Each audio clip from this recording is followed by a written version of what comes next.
Halo teman-teman, selamat datang di channel Nuha Story. Hari ini aku punya cerita dari teman kita yang namanya Ira. Kejadian ini bermula ketika Ira dan keluarganya pindah dari desa M ke kota Y. Waktu itu Ira masih kelas 2 SMP. Ayahnya dipindahkan kerja, jadi mau tidak mau mereka harus meninggalkan rumah lama yang sudah mereka tempati hampir 10 tahun. Menurut Ira, awalnya semuanya terasa biasa saja.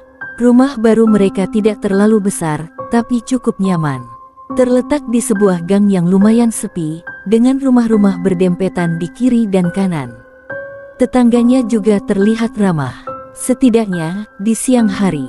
Malam pertama di rumah itu, tidak ada yang aneh. Malam kedua juga masih normal. Sampai akhirnya, di minggu pertama mereka tinggal di sana. Ira mulai mendengar suara langkah kaki di atas plafon kamarnya. Padahal kamar Ira berada di lantai paling atas. Dan rumah itu tidak punya loteng. Awalnya Ira berpikir mungkin itu tikus. Atau suara kayu yang memuai. Tapi suara itu terlalu berat. Seperti seseorang berjalan pelan. Duk, duk, duk. Langkahnya teratur. Berhenti tepat di atas tempat tidurnya. Ira mencoba menahan rasa takut dan menarik selimut sampai menutupi kepala. Beberapa menit kemudian, suara itu berhenti.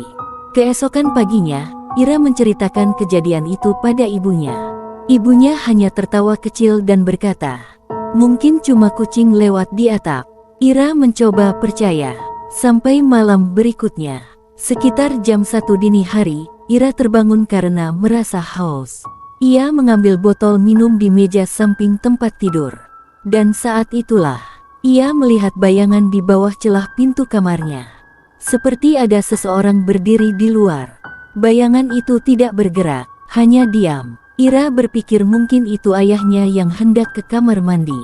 Tapi ada yang aneh. Bayangan itu terlalu tinggi.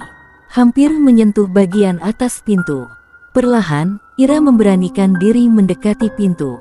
Dan saat tangannya hendak menyentuh gagang, bayangan itu tiba-tiba menghilang. Bukan berjalan menjauh, tapi seperti terserap ke atas. Ira langsung membuka pintu. Lorong kosong, lampu mati, semua pintu kamar tertutup. Keesokan paginya, Ira mulai merasa tidak nyaman. Ia memperhatikan sesuatu yang sebelumnya tidak ia sadari. Di ujung lorong dekat kamar mandi, ada sebuah ruangan kecil yang selalu terkunci. Ayahnya bilang itu hanya gudang. Tapi Ira tidak pernah melihat gudang yang pintunya dari kayu tua. Dengan bekas goresan panjang seperti cakaran.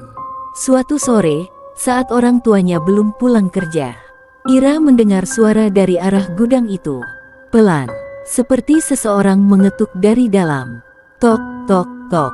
Ira mendekat, jantungnya berdegup kencang. Dan ia mendengar sesuatu yang membuat darahnya terasa dingin. Suara itu berbisik, "Buka." Hanya satu kata, tapi jelas. Ira mundur perlahan. Saat itulah ia menyadari, gagang pintu gudang itu bergerak sendiri.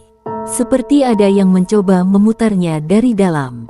Malam itu, Ira memaksa orang tuanya membuka gudang tersebut.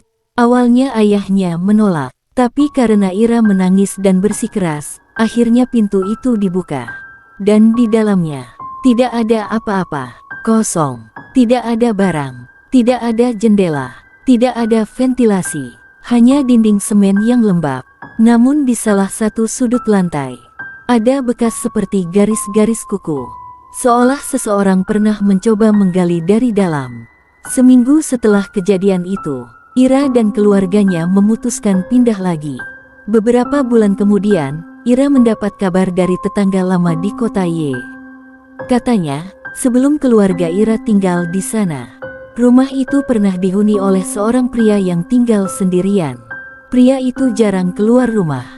Dan suatu hari, ia ditemukan meninggal. Di dalam gudang kecil itu, pintunya terkunci dari luar. Sampai hari ini, Ira masih tidak tahu siapa yang mengetuk dari dalam gudang waktu itu. Dan yang lebih membuatnya merinding, kadang-kadang, saat ia tertidur, ia masih mendengar suara langkah kaki berhenti tepat di atas kepalanya. Teman-teman, Terkadang yang membuat kita takut bukanlah apa yang terlihat, tapi apa yang tidak bisa kita jelaskan. Cerita Ira mungkin terdengar seperti pengalaman nyata yang bisa terjadi pada siapa saja. Tentang rumah baru, suara aneh, dan rasa tidak nyaman yang sulit dijelaskan dengan logika.